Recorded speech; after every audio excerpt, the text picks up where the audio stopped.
Okay, CBR500R review. The way I'm going to do this, I'm going to go through a bit of background on this particular bike and what I've done with it. And then I'm going to answer all the FAQs that I've been getting about the bike over the last 12 months.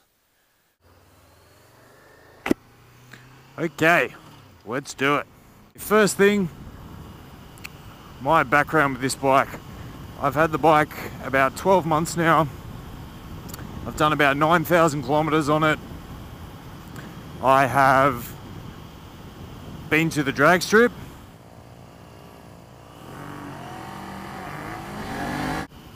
I have been to a track day. But mostly it gets used on roads like this on a Sunday.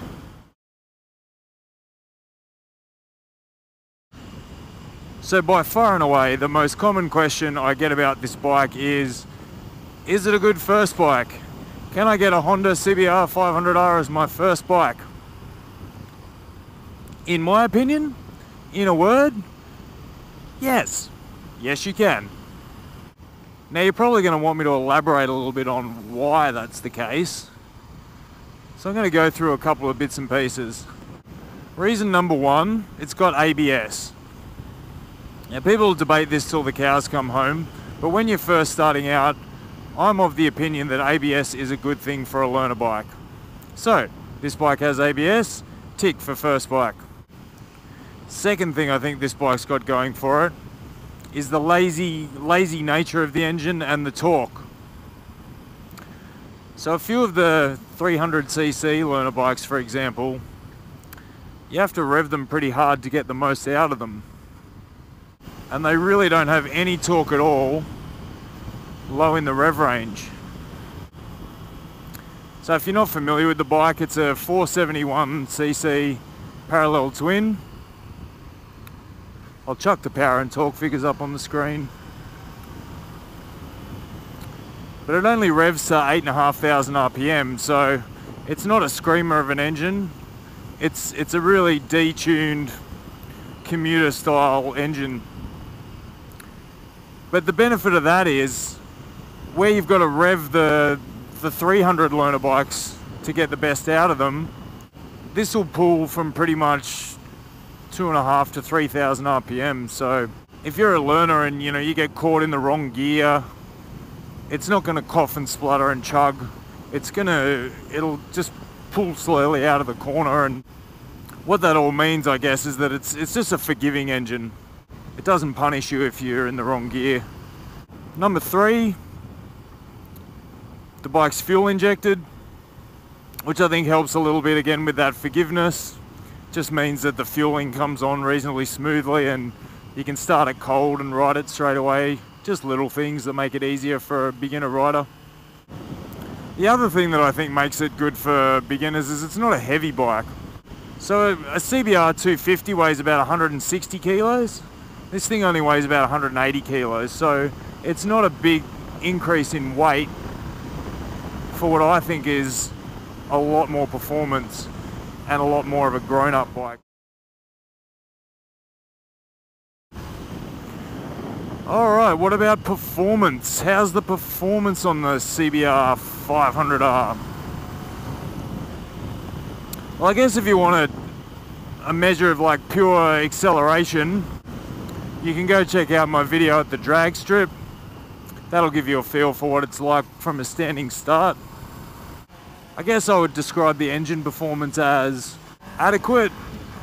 Like it'll accelerate up to 100, 120 quite well, but the gearing is fairly short, and after about 120 kilometers an hour, I'll put what that is in miles per hour down the bottom. After about 120 kilometers per hour, it's a lot more sluggish with its acceleration after that. So again, it's really designed for commuting, a little bit of weekend fun, but it's absolutely not a track bike. That's probably a good thing to mention. People see 500 and go, oh, it's almost a 600. No, this is completely different to a 600 sports bike. It's not even in the same category. So that's the acceleration and the engine performance. What about the brakes?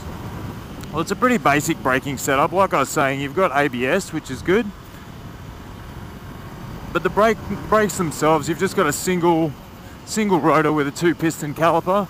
So the braking performance, again, like most things on this bike, they're adequate, but they're not going to throw you over the handlebars, you know. It's just a nice steady braking system, keep you out of trouble. Like that. In terms of cornering performance, it's important to remember this is not an out-and-out sports bike. It's got the fairings on it to give it that nice sports bike look, but it's definitely not a sports bike. This is a commuter bike first, with some little sports bike touches. So whilst this looks like a sports bike, the seating position is definitely not sports bike. You can probably see here you've got raised handlebars off the yoke. The pegs are quite low. You sit very upright. It's not what I'd call an attack position. It's more with comfort in mind than outright performance.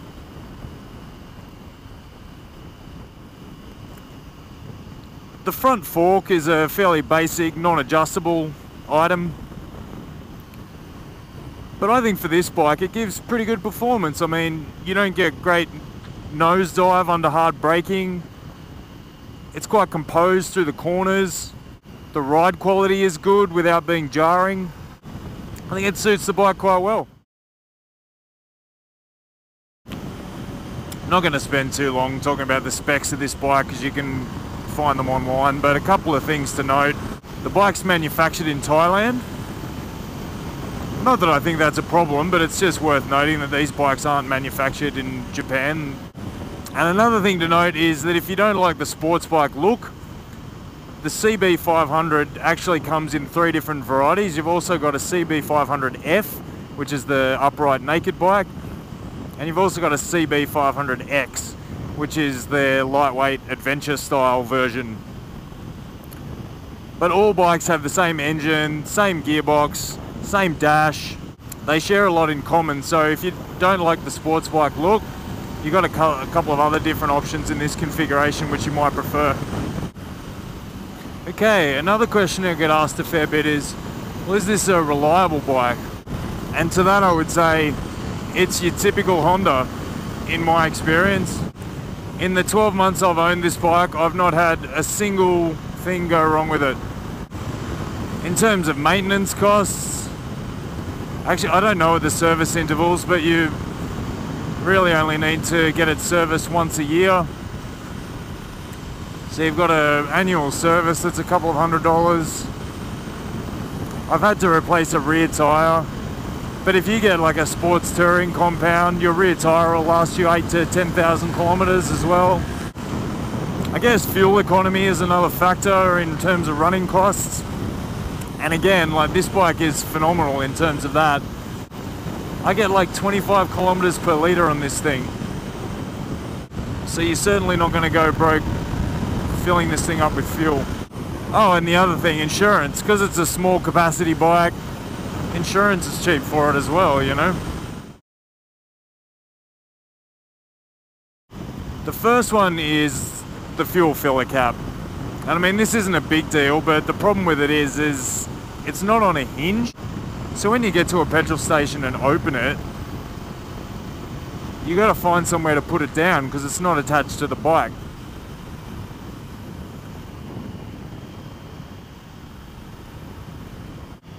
Good thing to mention though, they did fix that on the 2016 CBR500R, I'm told.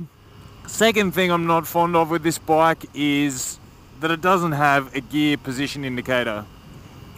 Again, pretty minor gripe, but I think it's a really worthwhile addition to bikes pitched at beginner riders, because it's just a nice little way to check quickly if you're not sure what gear you're in. And a lot of the others have it. MT-07s have a gear position indicator, SV650s do. And this thing is dearer than the 300s, so it's pushing itself up into a slightly more premium category. And I think if you're going to pay more and get a 500, a gear position indicator should be on the bike. Probably the only other thing that I don't like about this bike is the exhaust. You might have noticed watching some of my other 500 videos that you don't hear a lot of exhaust noise, and that's because there isn't any. And the bummer with that, in my mind, is that sometimes I feel like I'm riding a bit of like an oversized, powerful sewing machine. You know, it doesn't make the hair stand up on the back of your neck. It doesn't get you excited from that point of view. People often say a bit more volume to the exhaust helps increase your presence in traffic as well. I don't know. I honestly don't know whether that's the case or not, but I think it's a fair point. No one's going to hear you coming on this bike, which is also a bit of an issue. And the other problem with having a really quiet exhaust is when you're on the highway and there's a bit of wind noise, you can't even hear the bike. And riders out there will agree with me that you take your cue from the exhaust note to an extent, because after riding a bike for a while, you get to know what your bike sounds like at certain rev ranges. And you can shift without even looking down because you know roughly what RPM you're doing. On this bike, on the highway, you don't have that luxury because the wind noise is loud enough to overwhelm the sound of the exhaust, and so you can't hear it. Fuel filler cap, gear position indicator, and the exhaust note. They're probably the three gripes I'd have with this bike. I wouldn't say any of them are major, but I think it's worthwhile pointing out for a balanced perspective on the bike, you know? I reckon this is as good a spot as any for a verdict. What do you guys reckon? To summarise, I would describe the 500R as a really good introduction to riding. It has a lot of qualities which make it nice and forgiving for a learner rider, but it's also grown up enough that you won't get bored of it after 3 months and want to sell it. I've had it for a year now and I still feel like there's potential for me to improve on this bike. If you're considering this bike, I think it's definitely worth your while also checking out the MT-07, the Suzuki SV650, and the Kawasaki Ninja 650. So there you have it, folks. That's my thoughts on the CBR500R after 1 year. My girlfriend really loves this bike, so who knows, maybe I will be speaking to you in a year's time with 2 years worth of thoughts on the CBR500R. Who knows? As I was saying towards the beginning, I tried to do this by making it like an FAQ and answering all the questions I've been getting from people over the last 12 months.